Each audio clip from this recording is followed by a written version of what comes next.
Ejensiin mirkaneessa ga'umsa ogummaa Oromiyaa hojjettoota isaa waliin guyyaa ayyaana farra malaamaltummaa kabaja ayyaana farra malaamaltummaa dhaloota safuun ijaaruun kenna tajaajila hojmaatan jedhuun akka addunyaatti marsaa 22ffaaf akka biyyaatti marsaa 21ffaaf akka naannoo fi ejensichaatti immoo marsaa 20ffaaf kabajameera.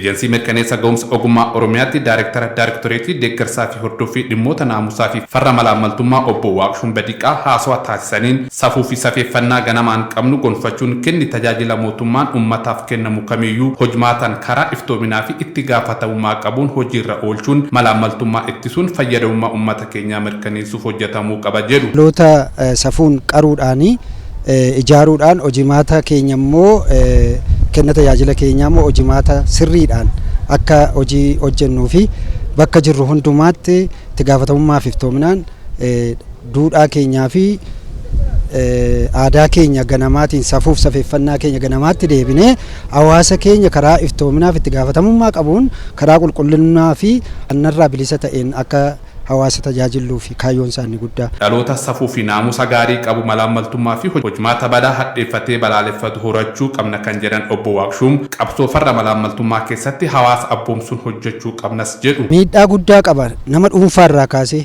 kun dhimma nama tokkoo dhimma mootummaa dhimma biyyaa qofatu hin taane lammiin kamiyyuu kanarratti hadheeffatee akka inni qabsaa'u miidhaansaa akkuma sila argitan leenjisaa ture malaamaltummaan akkuma kaanseriin suuta nama ajjeesu sirna ajjeesa nama keessa yoo ture malaamaltummaa yookaan hanni kenni tajaajila keenyaa mattaa fudhachuuf kennuuf fudhachuudhaan yoo tajaajila kennina ta'e sirna diigaa nageenya akka hin tasgabboofne godhaa dinagdeen keenya siyaasi keenya akka hin tasgabboofne waan godhuuf. Ejensii mirkaneessa ga'umsa ogummaa Oromiyaatti Daarektoreetii dhimmoota koominikeeshinii obbo Hayilee Indaalaa gama isaaniin malaamaltummaan guddina biyyaa kan quucarsuu fi misooma barbaadamu qixa barbaadamuun fiduuf gufuu waan ta'eef akka ejensiitti nama malaamaltummaa balaaleffatu ga'umsuuf hubannoo uumuun hojjechaa jirra jedhu. Malaamaltummaan biyyarrattis ta'ee hawaasarratti dhiibbaa guddaa geessisa. Haala qabatamaa mana hojii keenyaatti immoo yeroo ilaallu malaamaltummaan karaa mana hojii keenya gaggeeffamu qarshii qofa namarraa fudhatanii kan dhaabamu otoo hin taane miidhaa guddaa geessisa jechuudha. Maaliif ga'umsa namaa irratti hojjenna waan ta'eef nama ga'umsina namni hin ga'oomne tokko malaamaltummaadhaan ga'oome irra gaafa jennu qarshii fudhatee achirratti qofa dhaabbatu jechuudha.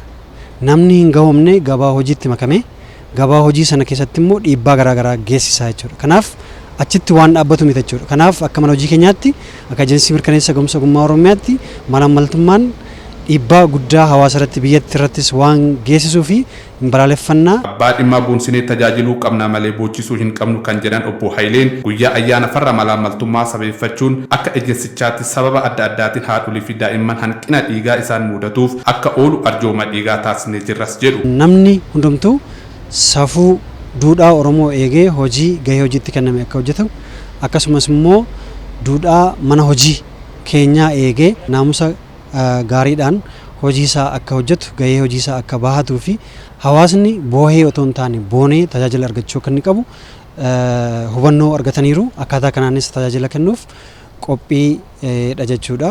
Hirmaattonni ayyaanichaa tokko malaamaltummaan guddinaa fi misooma biyyaa irratti miidhaa akka dhaqqabsiisu hubachuun kan balaaleffannuudha jechuun yaada kennan. Namni kamiyyuu hawaasa isaa karaa guutuu ta'een karaa malaamaltummaarraa bilisa ta'een karaa ifaa fi bilisa ta'een hawaasa isaa tajaajiluu akka qabu hubadheen jira. Keessattuu ani akka dubartiititti jechuudha.